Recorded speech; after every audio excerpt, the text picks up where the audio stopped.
1, 2, 3, 4. Welcome back to Technical and Pictorial Drawing at helveticamediuma.com.au. In this small video I'm going to show you how I went about making these plans and elevations in Illustrator.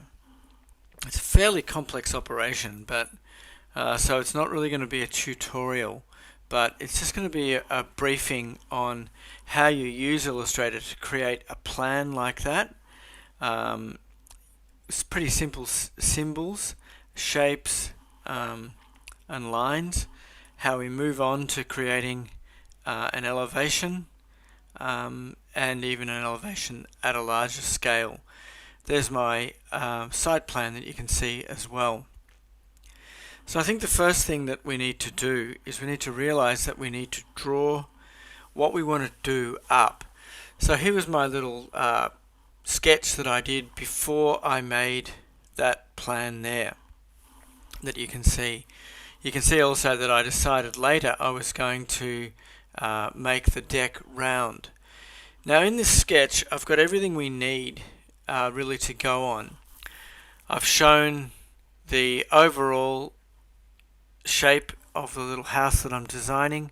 I've shown that it's divided into 3 spaces: a living, well it's actually 4, there's a deck, a living, a bedroom and a bathroom, and then I've estimated the dimensions that I should be using.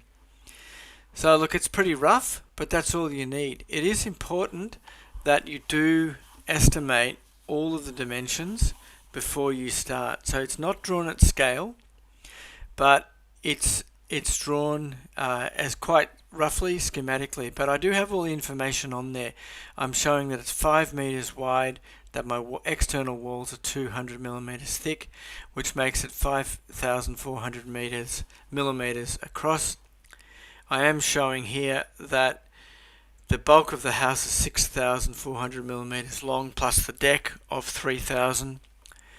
That external window is 100 wide, again 100 for that internal wall, 1 meter for that passage space, 2 meters for the bed and the bathroom, and 200 for the exterior wall. So once you know exactly what you're going to design, you're ready to start working in Illustrator. So the first thing I need to do is note the dimensions of the house that I've worked out. I've added dimensions here. I need to make a rectangle the size of the overall size of the house. So it's 5,000 millimeters long and 2,500 wide. Let's call up the calculator. You might be able to do this in your head. 5,000 divided by 50 equals 100. Call up the rectangle tool. 100 divided by, by 2,500 divided by 50 equals 50. So let's try that rectangle there. That matches. Good. So I'm going to bring in some guides. I think it's important to use guides at all times. You're going to need them once you start aligning parts of your house. Move that out of the way now. I've got the guides set up. Alright, so we know that the walls we need are 200 thick. So let's see what that looks like. 200 divided by 50 equals 4. So we need a wall thickness of 4. I'm going to create, out of this block, I'm going to create a wall to go right down that end there. So I note that I've got the constrained proportions unlocked. I'm going to create 4 here, and there's my wall. I'm going to bring that wall in where it's supposed to be. You can see that coming all the way down there.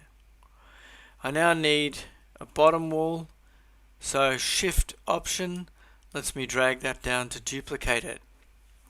I need to know what size this part of the wall is. So that's 900 is from there to there.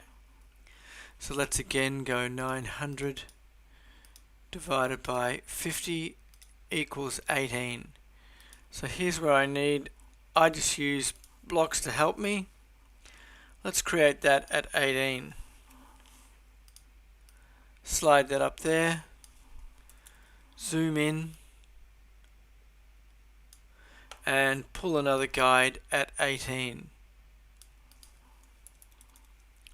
Duplicate this wall. Spin it around holding shift. Make sure I get it dead right. And place that in place. Zoom in. Pull it down here. Make sure everything's right. Okay, see how we're looking now. We now need a wall at the other end, but it's actually going to be a window. So there we have the basis of the house. Actually, we do need an internal wall, so let's make that right now. Copy this one. We know that an internal wall is half the thickness, so let's make that 2 millimeters. An internal wall should be filled either nothing or with white, and could have a stroke of black. And I'm going to make that 0.5 of a point. When you are copying a drawing, it's really easy if you use guides to help you. Not exactly sure where I'm supposed to put this yet, but let's get it in the right height anyway. And shift option to duplicate that. I'll probably come back to that dimension later, but let's put it in place now. Okay, whereabouts is it? It's 900 plus 2300, so that's 3200 from the end. 3200 divided by 50 equals 64. So I need to make my rectangle 64 now, which is there. Bring that into the correct place. Pull a guide, and exactly where I've guessed is not that bad. There we have it. Don't forget to save as you go. Now I've got a little nib wall on here that I wanted to show you the reason why I'm doing this. I think I've got it at, whoops, sorry about that. I think I've got it, let's copy over here and just measure it. I've just come in a bit. That is at, yeah, it's at 10 millimeters long. So I'll just spin that back over here again. Just want to show you, when you have two bits like this, what do? You need to make one wall out of this. Activate Pathfinder and just group them together, or you join those shapes. Okay, we've got the basis of our plan done. Except I've forgotten that comes in here. We could use Pathfinder to join these black shapes, but I don't really need to at the moment. It's time to start making a door here. To make a door, I know that a door is supposed to be 820 wide, so I'm going to say 800 divided by 50 equals 16. So I know that my door needs to be 16 millimeters wide across there. I'm going to select the ellipse tool, and because I need to make 16 millimeters radius, I'm going to make 32 by 32 as a circle. We'll zoom in on that, and I'm going to unfill the circle. I'm going to give it a black stroke, and I'm going to make that stroke very fine. I like to zoom right in on it, bring in a couple of guides so you know what's going on, activate the guides again, and I'm going to cut this using the scissor tool. Press V and I'm going to delete that section. You might need that section for later, but I think I'm going to delete it now. Bring in a new line and make that line fairly thick. Group that, Command G or Control G on a PC, and there I have my door. Okay, so my doorway, I'm not sure how wide I made that. Let's go back here and just measure it quickly. My doorway is going to be, I'll just transfer that straight over to here. Doesn't really matter exactly what the dimensions are. So, activating the guides again, I need to set that up. I need to bring that wall back in. I need to duplicate it over to here. I need to place the door in position.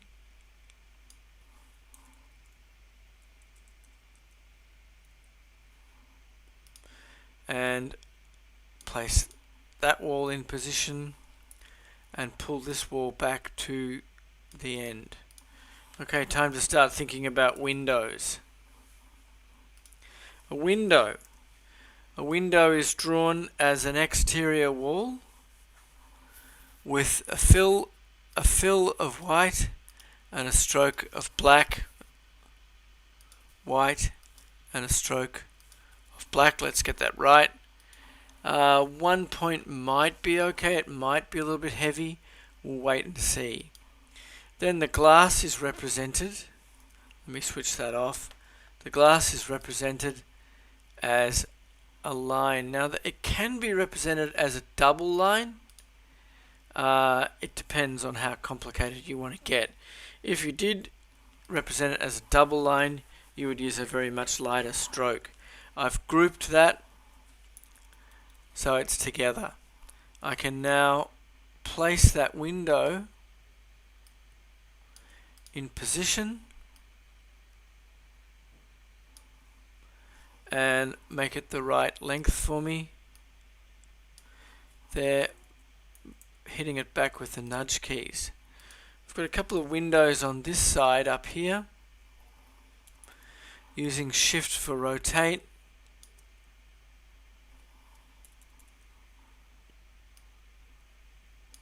Let's pull these back here. Now we know that the windows are 1000, so I guess that that's 20 wide. Is that right? Yep, that's right. One window happens there, and it's 300 away. 300 divided by 50 equals 6, so I need a space of 6. Let's just use we'll use one of these chunks here as a space of 6. Pull up, zoom in again. Bringing a guide on my window. Let's put that there.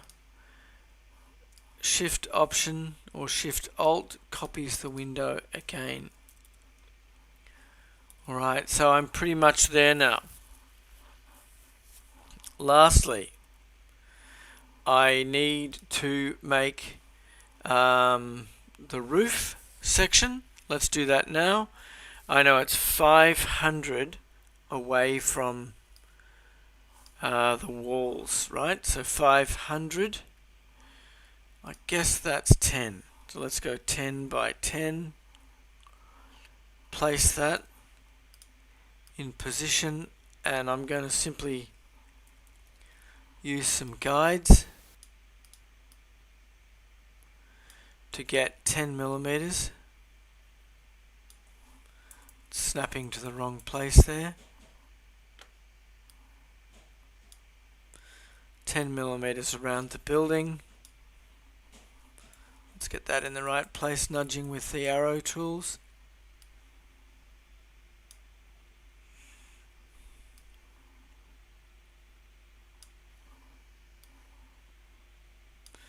And there we have it. I'm going to pull a rectangle